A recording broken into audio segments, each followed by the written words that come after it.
Riba is haram by ijma'.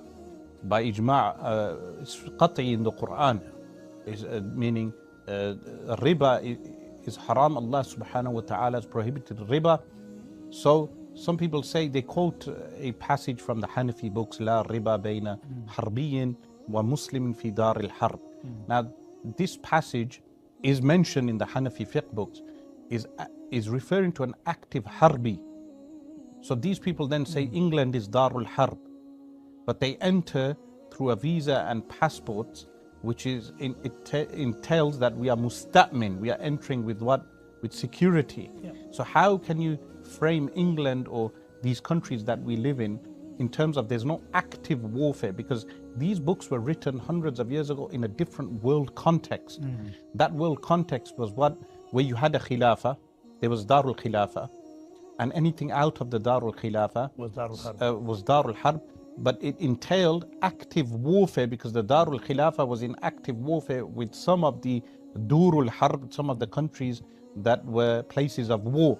So there are settler colonial entities, for instance, in the Middle East, where there is active warfare currently. So if a Muslim went there, in the Hanafi school, he finds one of these occupying forces soldiers.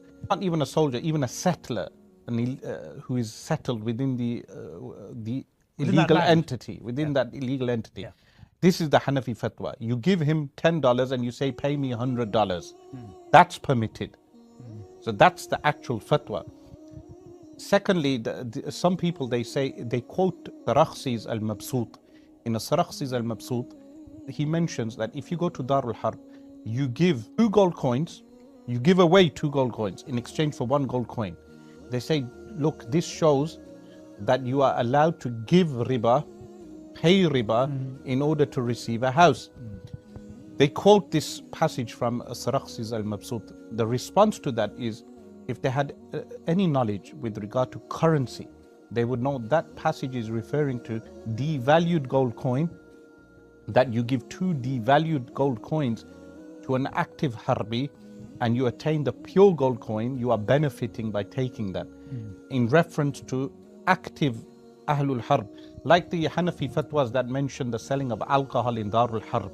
Those fatwas are referring to, for instance, if you were in the illegal occupying entity that we have today in the Middle East, and to one of those active harbis, you actually sold some commodities and you made money from them, which is benefiting you and harming them, because alcohol was seen as something harming them, that would be permitted. It's not referring to entering a country where you are living with a visa or a passport and you actively then sell alcohol. Na'udhu billah. That's a misguided interpretation. Now these people are very strict on the size of people's beards, but very lenient on a riba or photography and video. But they are lenient on riba, which makes no sense, because a riba is something clearly prohibited in the Qur'an and Sunnah. So those people who say that you're allowed and you are entitled to one property on riba, on a mortgage, that's based on a different reasoning. So that's based upon a darura or al-haja.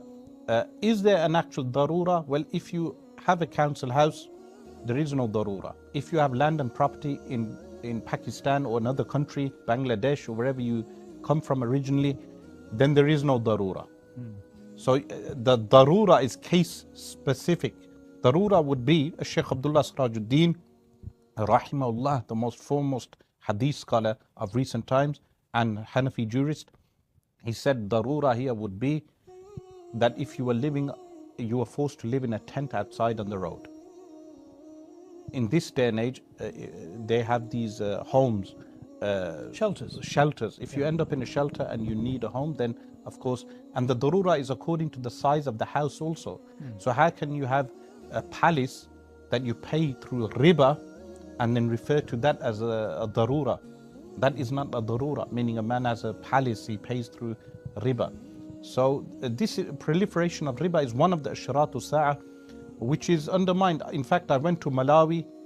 When I went to Malawi, they asked me about a riba and I said it's haram.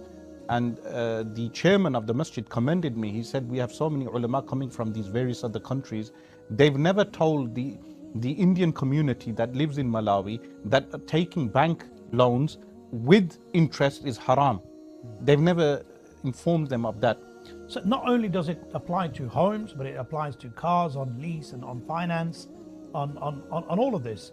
I mean, as you mentioned, and rightly so, when you say that they are being tortured. Now, this is one of the forms of torture, that they are cornering you into a system, the Dajjalic system, as you mentioned rightly so in the book, and you've covered it today in the topic also, that people are being coerced into a corner of riba, of financial burden that's not, as you mentioned, darura. It's not a necessity, but it's because they want to be a part of that system, or they feel that they need to be a part of that system. They're being forced into it. So the Quran states, الَّذِينَ يَأْكُلُونَ الرِّبَا, those who consume riba, لَا يَقُومُونَ, they do not stand up, إِلَّا كَمَا يَقُومُ الَّذِي, except like the one who stands, يَتَخَبَّطُهُ الشَّيْطَانُ مِنَ الْمَسِّ, the one who is touched by shaitan. You go to the London Underground, you see how people 9 to 5, how their minds are affected in order just to pay off mortgages. These muftis who give this fatwa, they do not realize how damaging riba is. In England, how many homes are repossessed because people are unable to keep up with their payments? Exactly. Yeah. Thousands of homes are repossessed, so people lose their homes. They pay tens and thousands of pounds as payments, and then they are unable to keep up the payments because they lose their jobs because of extraneous factors like COVID-19 or other factors due to which they lose their job, and they lose their payments, they lose their homes. So this fatwa actually damages people. It harms them in the long run. They lose money.